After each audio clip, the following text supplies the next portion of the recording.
எல்லாருக்கும் வணக்கங்க. இன்னைக்கு நம்ம வெரைட்டி ரைஸ் தான் பார்க்க போறோம். வெரைட்டி ரைஸ் அப்படின்னு சொல்றதை விட கட்டு சாதம் அப்படின்னே சொல்லலாங்க.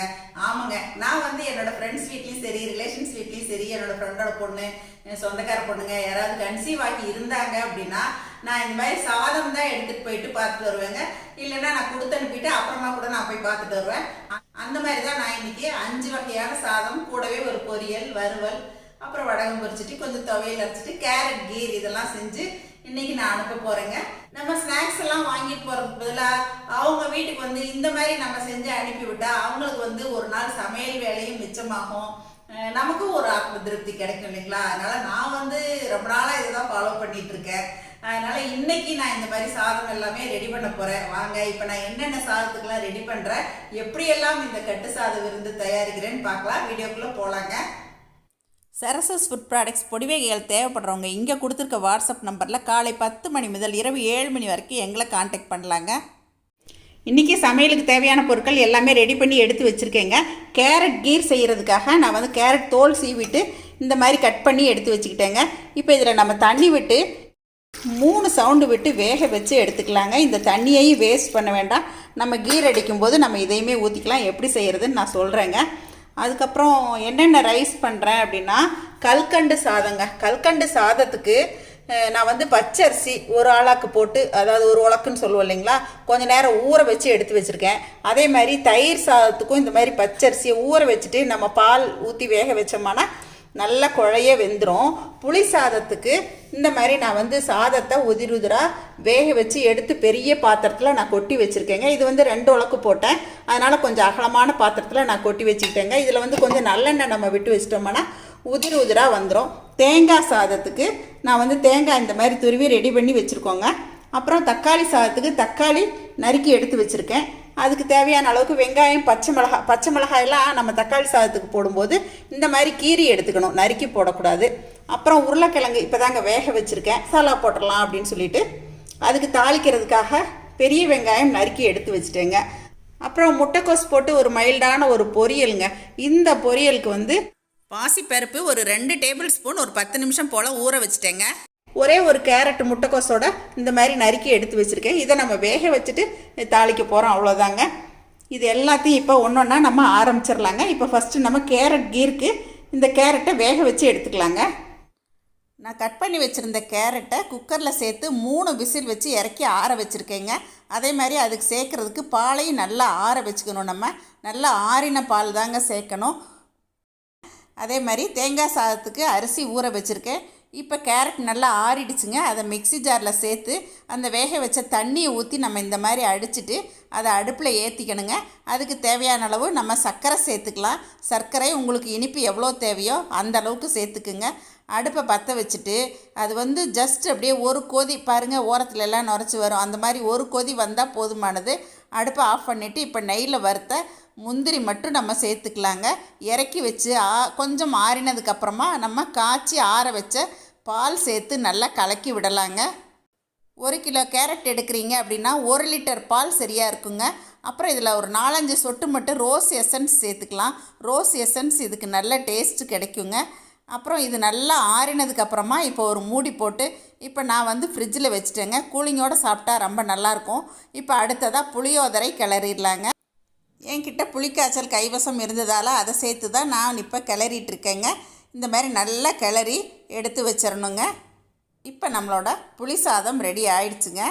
அடுத்ததாக கல்கண்டு சாதத்துக்கு நான் அரிசியெல்லாம் களைஞ்சி ரெடியாக வச்சுருக்கேங்க. 1 டம்ளர் பால் விட்டுக்கிறேன், 3 டம்ளர் தண்ணி விட்டுக்கிட்டேங்க. 1 டம்ளர் அரிசிக்கு இந்த அளவு சொல்கிறேங்க. காய்ச்சி ஆற வச்ச பால் தான் நான் சேர்க்குறேங்க. இப்போ இதை அடுப்பில் வச்சு வேக வச்சு எடுத்துக்கலாங்க. பாருங்கள், நல்லா குழைய வேக வச்சு எடுத்துக்கிட்டேங்க. இந்த குழைவும் பத்தலை அப்படின்னா நம்ம வெந்நீர் வச்சு ஊற்றிக்கலாம். அப்படி இல்லைன்னா காய்ச்சி ஆற வச்ச பால் கூட நம்ம சேர்த்துக்கலாங்க. 1 டம்ளர் அரிசிக்கு 1 டம்ளர் சைனா கல்கண்டு சேர்த்துருக்கேங்க. உங்களுக்கு தேவைக்கேற்ப இனிப்பு சேர்த்துக்குங்க. ஏலக்காய் தூள் தேவைக்கு சேர்த்துக்கலாங்க. இப்போ இதை நல்லா பெரட்டி விட்டுக்கலாம். இதுலேயே கொஞ்சம் நெய் சேர்த்துக்கலாங்க. நெய் போட்டால் தான் அந்த டேஸ்ட் கொடுக்கு இல்லைங்களா. நான் 3 டீஸ்பூன் அளவுக்கு இப்போ நெய் சேர்த்து நல்லா பெரட்டி விட்டுக்கிட்டேங்க. கொஞ்சம் கொழகொழப்பாக இல்லை அப்படின்னா நம்ம பால் கூட கொஞ்சம் சேர்த்துக்கலாம், இல்லைன்னா வெந்நீர் சேர்த்துக்கலாம். இப்போ அடுப்பில் ஏற்றிட்டு அதை ஒரு 5 நிமிஷம் கொஞ்சம் கிளறிட்டே இருந்துட்டு அதுக்கப்புறம் நெய்யில் வறுத்த முந்திரி திராட்சை சேர்த்துடலாங்க. அடுப்பை குறைச்சே ஒரு 2-3 நிமிஷம் வச்சுட்டு இறக்கினா நம்மளோட கல்கண்டு சாதம் இப்போ ரெடி ஆகிடுச்சுங்க. அடுத்ததாக இப்போ நம்ம தக்காளி சாதம் தாளிக்கிறதுக்கு தேங்காய் எண்ணெய் ஒரு ப்ரெஷர் பேனில் சேர்த்துக்கிட்டேங்க. கூடவே கடலை எண்ணெய் சேர்த்துக்கிட்டோம். அப்புறம் பட்டை, கிராம்பு, ஒரு ஏலக்காய், பிரிஞ்சி இலை எல்லாமே சேர்த்தாச்சுங்க. பச்சை மிளகாய் இந்த மாதிரி நடுவில் கீறினது ஒரு 4 சேர்த்துக்கிட்டேங்க. பெரிய வெங்காயம் ஒரு 5-6 போல் நீட்ட வாக்கில் நறுக்கிட்டு அதையும் சேர்த்தாச்சுங்க. இஞ்சி பூண்டு பேஸ்ட்டு ஒரு 2 டீஸ்பூன் அளவுக்கு சேர்த்துக்கிட்டேங்க. நான் இன்றைக்கி 3/4 படி அளவுக்கு தக்காளி சாதம் செய்கிறேன். அதுக்கு தேவையான அளவுக்கு நான் இப்போ தக்காளியும் நறுக்கிட்டு அதையும் சேர்த்துட்டேங்க. பாருங்கள், இந்த மாதிரி நல்லா வதங்கி வரும்போது கொத்தமல்லி, புதினா நம்ம தேவைக்கு சேர்த்துக்கலாங்க. இதுலேயே கொஞ்சமாக மல்லித்தூள், காரத்துக்கு தேவையான அளவுக்கு மிளகாய்த்தூள், கொஞ்சம் காஷ்மீரி மிளகாய்த்தூள் கொஞ்சம் சேர்த்துக்கிட்டேங்க. காஷ்மீரி மிளகாய்த்தூள் சேர்க்கும்போது கலர் கொஞ்சம் தூக்கலாக இருக்குங்க. அப்புறம் தேவையான அளவுக்கு இப்போ உப்பு சேர்த்தாச்சுங்க. இப்போ இது நல்லா சுருளாக வதக்கி விட்டுக்கோங்க. நல்லா வதங்கினதுக்கப்புறமா தேவையான அளவுக்கு நான் தண்ணி சேர்த்துக்கலாங்க.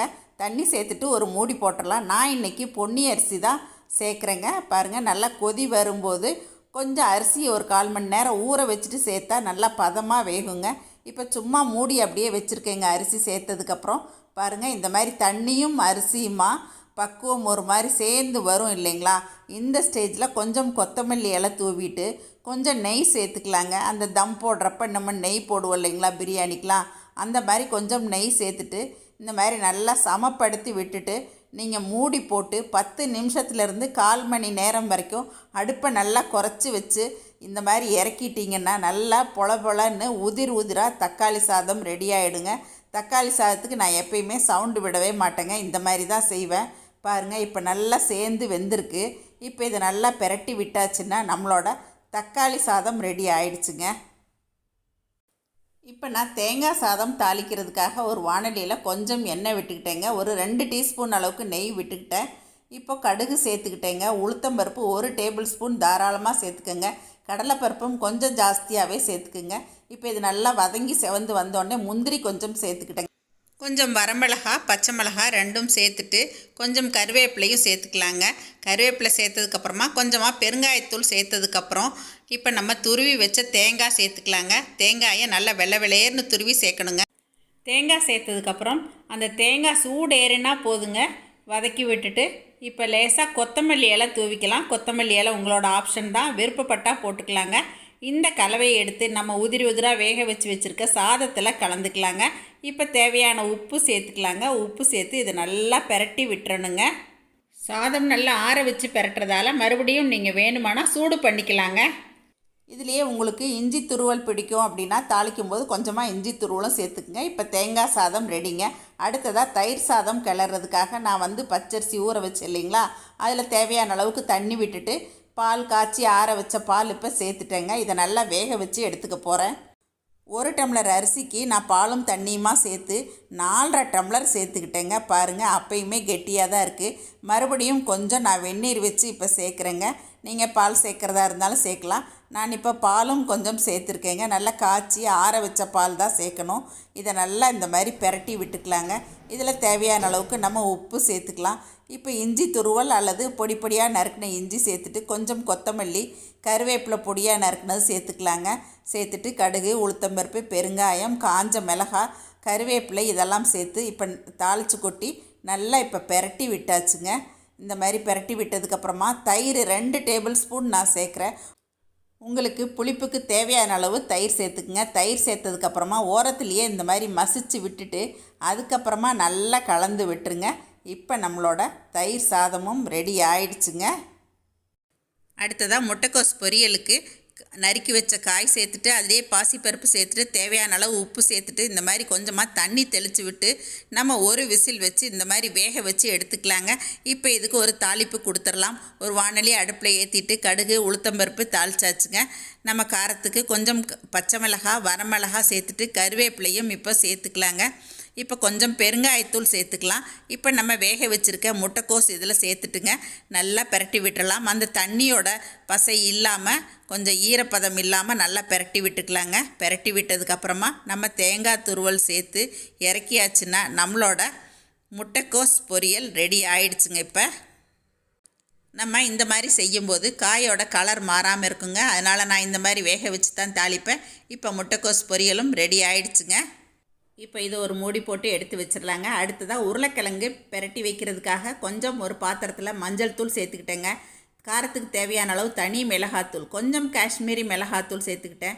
மல்லித்தூள் அரை டீஸ்பூன் மட்டும் சேர்க்குறேங்க. கரம் மசாலா சும்மா ஒரு 4 சிட்டிகை சேர்த்துட்டு 1 டீஸ்பூன் அளவுக்கு இஞ்சி பூண்டு பேஸ்ட், தேவைக்கு உப்பு எல்லாமா சேர்த்து இப்போ தண்ணி தெளித்து இதை நல்லா பெசரி விட்டுக்கணுங்க. நல்லா அந்த மசாலா எல்லாமா ஒன்று சேர்ந்துடணும். சேர்ந்ததுக்கப்புறமா நம்ம வேக வச்சு நறுக்கி எடுத்து வச்சுருக்க உருளைக்கிழங்கு இப்போ சேர்த்துடலாங்க. இதுலேயே கொஞ்சமாக நம்ம பெருங்காயத்தூள் சேர்த்துக்கலாங்க. எல்லாத்தையுமே சேர்த்து நல்லா அந்த பீசஸ்லாம் உடஞ்சிராமல் நம்ம நல்லா பெரட்டி விட்டுட்டு 1 டீஸ்பூன் கடலெண்ணெய் அல்லது நல்லெண்ணெய் சேர்த்து நல்லா பெசரி வச்சிட்டோம்னா நம்ம வறுக்கும்போது வாணலியில் ஒட்டாமல் வருங்க. இதை ஒரு 1/4 மணி நேரத்துலேருந்து 20 நிமிஷம் நம்ம இந்த மாதிரி ரெஸ்ட் விட்டுட்டு அதுக்கப்புறம் ஒரு அடிகனமான வாணலியில் எண்ணெய் தேவைக்கு ஊற்றிட்டு கடுகு உளுத்தம்பருப்பு சேர்த்துக்கலாங்க. பெரிய வெங்காயம் நான் ஒரு 3 வெங்காயம் நறுக்கி சேர்த்துருக்கேன். தக்காளி ஒன்று நறுக்கி சேர்த்துருக்கேங்க. கருவேப்பிலை சேர்த்து இந்த மாதிரி கொஞ்சம் நல்லா வதக்கி எடுத்துட்டு அதுக்கப்புறமா நம்ம பெரட்டி வச்சுருக்க இந்த உருளைக்கிழங்கு சேர்த்துடலாங்க. நான் ஒரு 1/4 மணி நேரம் ஊறினதுக்கப்புறமா தான் சேர்த்தேன். நல்லா பெரட்டி விட்டுக்கணுங்க. இது ஒரு 10 நிமிஷம் சிம்லேயே போட்டு இறக்கியாச்சுன்னா நம்மளோட உருளைக்கிழங்கு வறுவலும் இப்போது ரெடி ஆயிடுச்சுங்க. அந்த மசாலோட பச்சை வாசம் போகிற வரைக்கும் அடுப்பில் சிம்லேயே வச்சுருக்கணுங்க. பாருங்கள், இப்போ கொஞ்சம் கொத்தமல்லி தழை தூவி இறக்கி ஆயிடுச்சுங்க.